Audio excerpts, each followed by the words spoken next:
നമസ്കാരം. കശ്മീരിലെ ഭീകരരെ ചുരുട്ടിമടക്കാൻ ഇന്ത്യൻ സൈന്യത്തെ സഹായിക്കാൻ റോബോട്ടുകൾ എത്തുകയാണ്.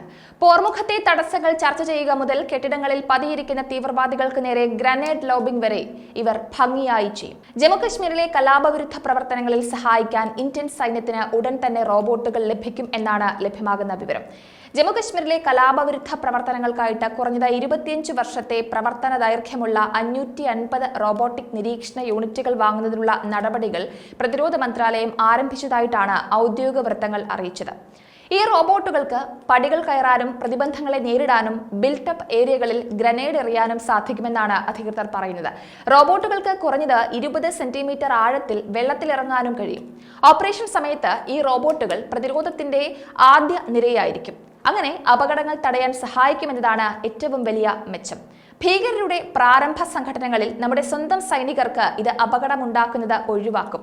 അതാണ് ഉദ്യോഗസ്ഥർ എടുത്തു പറയുന്ന ഒരു കാര്യം. റോബോട്ടിക്സ് നിരീക്ഷണത്തെക്കുറിച്ച് പുതിയ നീക്കത്തിന്റെ വിശദമായ കാര്യങ്ങൾ ചർച്ച ചെയ്യാൻ വ്യാവസായിക പ്രതിനിധികളെ ബന്ധപ്പെട്ടവർ ക്ഷണിച്ചിട്ടുമുണ്ട്.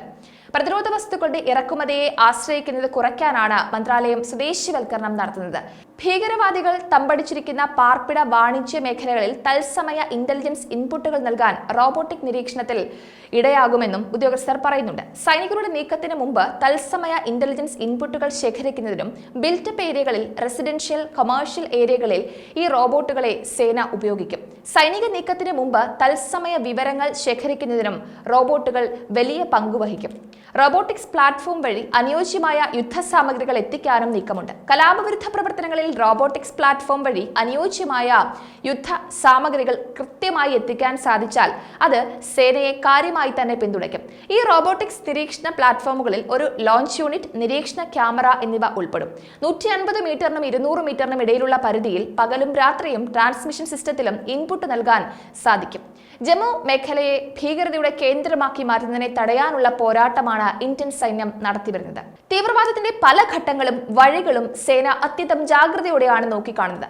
മാറുന്ന തീവ്രവാദത്തിന്റെ മുഖം ആഴത്തിൽ മനസ്സിലാക്കേണ്ട ഒന്നാണ്. നോക്കൂ, 2021 ഫെബ്രുവരിയിൽ പാകിസ്ഥാനുമായുള്ള അന്താരാഷ്ട്ര അതിർത്തിയിൽ സാംബ ജില്ലയിലെ റാങ്കട്ട് സെക്ടറിൽ 15 സ്റ്റിക്കി ബോംബുകൾ UT പോലീസ് പിടിച്ചെടുത്തതോടെയാണ് പുതിയ ഭീകരതയുടെ മാറ്റത്തിന്റെ ആദ്യ സൂചനയായി വിദഗ്ധർ ഇതിനെ നോക്കിക്കണ്ടത്.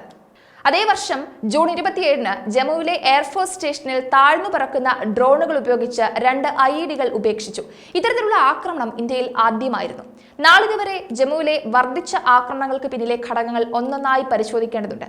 കൂടുതൽ ഹൈടെക് പരിശീലനം ലഭിച്ച തീവ്രവാദികൾ, അതേപോലെ തന്നെ ആക്രമണത്തിൽ ഉൾപ്പെടുന്നവർ സ്വന്തം ആശയവിനിമയ സംവിധാനങ്ങൾ ഉപയോഗിക്കാതിരിക്കാൻ പ്രത്യേകം ശ്രദ്ധിക്കുന്നത്, ഇതൊക്കെ തീവ്രവാദികൾ കൂടുതൽ ജാഗ്രതയോടെയാണ് കാര്യങ്ങൾ ചെയ്യുന്നത് എന്നതിന്റെ തെളിവാണ്. സ്വന്തം ഉപകരണങ്ങൾക്ക് പകരം തീവ്രവാദികൾ പ്രദേശവാസികളുടെ ഫോണുകൾ കടം വാങ്ങുന്ന പ്രവണത വലിയ രീതിയിലാണ്. പ്രദേശവാസികളുടെ ഫോണുകളിൽ ടെലിഗ്രാം പോലെയുള്ള ആപ്പുകൾ ഡൗൺലോഡ് ചെയ്യുകയും പാകിസ്ഥാനിലുള്ള അവരുടെ ഹാൻഡലർമാരുമായി സംസാരിക്കുകയും ചെയ്യും. നേരത്തെ ജമ്മു മേഖലയിൽ ഭീകരർക്ക് അവസരം ധാരാളമായി ലഭിച്ചിരുന്നു എന്ന് വേണമെങ്കിൽ പറയാം. മുമ്പ് രജൌരി, പൂഞ്ച് മേഖലയിൽ സുരക്ഷാ സേനയുടെ ശ്രദ്ധ കുറവുള്ള ഒരു കേന്ദ്രമായിരുന്നു.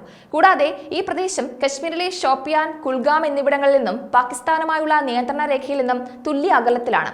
അങ്ങനെ നോക്കുമ്പോൾ ഈ 3 പ്രദേശങ്ങൾക്കുമിടയിൽ നീങ്ങുന്നത് എളുപ്പമായിരുന്നു. 3 പ്രദേശങ്ങളിൽ നിന്നുമുള്ള സുരക്ഷാ സേനയും പോലീസും ഒരേ സമയം തീവ്രവാദികൾക്കെതിരെ ഓപ്പറേഷൻ ആരംഭിക്കാൻ സാധ്യതയില്ല എന്ന കണക്കുകൂട്ടലായിരുന്നു ഭീകരരുടെ മൂവ്. എന്നാൽ നിലവിൽ സൈന്യം പഴുതുകളടച്ച പ്രതിരോധമാണ് ഒരുക്കുന്നത്. ഭീകരവാദത്തെ ചെറുത്തു നിൽക്കാൻ വേണ്ടി ഭീകരവാദത്തെ തച്ചുടയ്ക്കാനായി ഇന്ത്യ ശക്തമായ നീക്കങ്ങളിലേക്കാണ് കടക്കുന്നത്.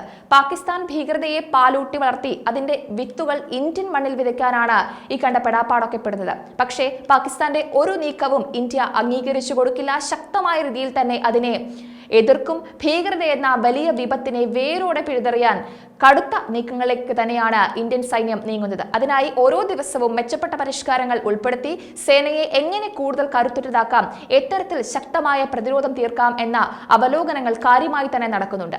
ഇന്ത്യയിൽ ഭീകരത തഴച്ചു വളരാൻ, ഭീകരതയുടെ വിത്തുകൾ പാകാൻ നമ്മുടെ രാജ്യം അനുവദിക്കില്ല. അതിന് പാകിസ്ഥാൻ ആരെയൊക്കെ കൂട്ടുപിടിച്ചാലും അതൊന്നും നടക്കാൻ പോകുന്നില്ല എന്നതാണ് യാഥാർത്ഥ്യം.